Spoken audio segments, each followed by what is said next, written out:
Yên tí.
Nằm yên nha.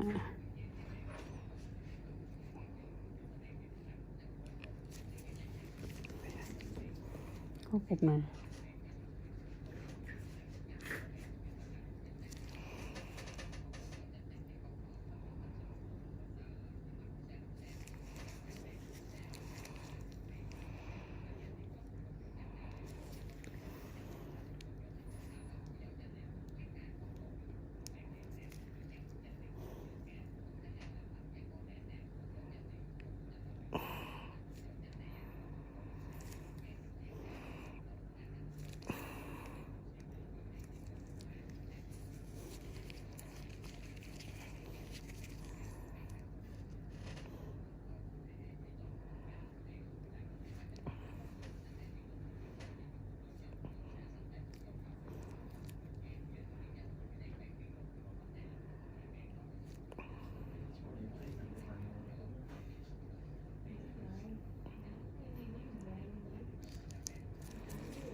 Thấy không? Mụn đâu mà nó tập trung vô cái chỗ miệng này quá trời luôn này, trời ơi.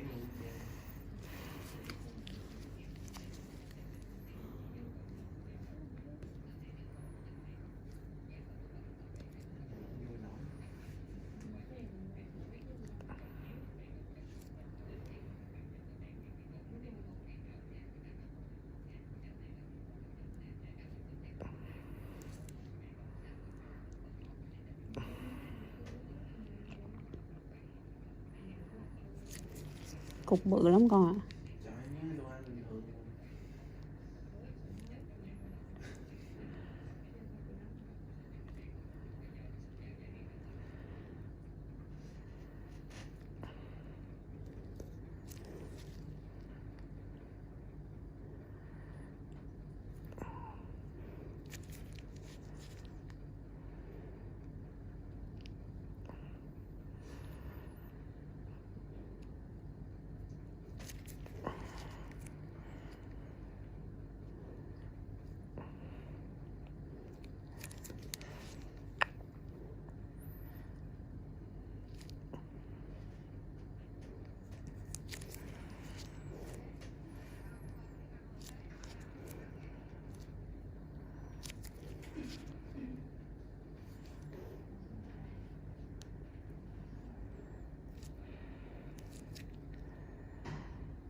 Rồi.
Covering the distance to our front yard in seconds. Sarah was on the ground, her face contorted in pain as she clutched her shoulder. Chad and 2 other HOA employees stood over her, one holding a camera. She refused to allow a compliance inspection, Chad said defensively as I knelt beside my wife. We have authority to enter properties for inspection under Section 12 of the HOA agreement. Sarah looked up at me, her professional medical assessment cutting through her pain. Dislocated shoulder. Possibly torn rotator cuff. My vision narrowed as decades of combat training screamed at me to neutralize the threat in front of me. 3 targets, unarmored, the primary aggressor front and center. In my SEAL days, Chad would already be unconscious, possibly with a crushed trachea. But I wasn't that man anymore. Or rather, I was more than just that man. I helped Sarah to her feet, supporting her weight carefully to minimize pain to her injured shoulder. You've made a serious mistake, I told Chad, my voice deadly quiet. Mike and his wife Rebecca had heard the commotion and arrived. Rebecca was already recording with her phone. Call the police, I told Mike. Chad scoffed. Go ahead. Officer Benson is a personal friend. This was just a misunderstanding between neighbors. When Officer Benson arrived 20 minutes later, his cursory interview and dismissive attitude made the connection clear. He refused to file a report, suggested Sarah had tripped, and advised us to work things out like adults. As we drove to the hospital, Sarah's shoulder temporarily immobilized, I made a decision. The HOA wasn't just corrupt, it was dangerous. And dangerous organizations needed to be dismantled systematically, starting with intelligence gathering. Karen, Doug, Chad, and this Officer Benson had no idea what they'd just initiated. They saw a middle-aged couple they could bully. What they couldn't see was the methodical operator analyzing their weaknesses, mapping their connections, and preparing to dismantle their entire operation. In SEAL training, they teach you that the most dangerous enemy isn't the strongest one. It's the one who knows your vulnerabilities, I explained to Mike as we sat in his home office the next day.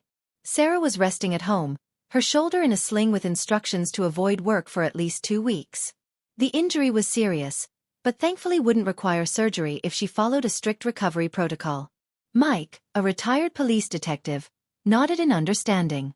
I've been collecting information on them for years, just never had enough leverage to do anything with it. He pulled out a thick folder containing complaints, notes from community meetings, and financial statements with highlighted inconsistencies. Karen's husband died 3 years ago under suspicious circumstances. Carbon monoxide in the garage. The investigation was rushed, and Officer Benson handled it personally. She suddenly had money for luxury cars and designer clothes after being on a fixed income before. Doug Peterson was fired from First National Bank for accounting irregularities, but it was kept quiet. And Chad? He has a sealed record for domestic violence. The charges disappeared after he started working for Karen. This was the intelligence foundation I needed. Mike's wife, Rebecca, a reporter for the local paper, agreed to quietly research the HOA's financial records and Karen's sudden wealth. "I've wanted to run this story for years," she confided, "but could never get enough sources willing to go on record. Most people are too afraid of retaliation." I understood their fear. When you're facing an opponent with power over your home and financial security, standing up takes extraordinary courage. The same dynamic exists in countries under authoritarian control. People accept daily injustices because the cost of resistance seems too high. But every oppressive system has weaknesses, and I'd spent my career. Jack Morrison calls Sam Wilson, young lawyer and former Army Ranger. Sam owes Sarah, Jack's wife, after she saved him post-accident. They review HOA bylaws, state HOA laws, financial disclosures. Sam finds at least 6 state statute violations by HOA. Enforcement is difficult. Residents often give up due to costs and time. Jack compares HOA tactics to military missions, plans to change tactics and exploit weaknesses. Investigation phase. Jack documents HOA violations in the neighborhood. Photographs unapproved structures and selectively enforced rules. Files multiple requests for financial records. Attends HOA meetings, records procedural violations. Sarah, despite injury, helps connect with other harassed residents. Home becomes operations center with mapping of HOA members and enforcement officers. Strategy and escalation. Mike installs security cameras capturing harassment and spying. Sarah worries about confrontation. Jack promises no physical confrontation. Jack emphasizes use of leverage and timing over brute force. First HOA meeting used to confront HOA about assault on Sarah and rule violations. Jack presents bylaws supporting his right to speak and addresses board selective enforcement. HOA leaders try to end meeting. Jack insists on addressing safety concerns. Meeting continues despite board resistance. Community engagement. Jack creates online forum for residents. Forum exposes HOA harassment stories, selective enforcement, discrimination. Karen, HOA president, tries to shut forum down. Legal analysis disproves HOA's claim. Sarah returns to work, treats Chad, HOA enforcer who injured her, professionally. Chad shows subtle change after Sarah's kindness. Legal action and corruption uncovered. Formal complaint filed with state regulatory agency. Rebecca, investigator/journalist, uncovers suspicious HOA expenses. Officer Benson's corruption revealed. Free golf club membership and interference in complaints. HOA harassment intensifies. Daily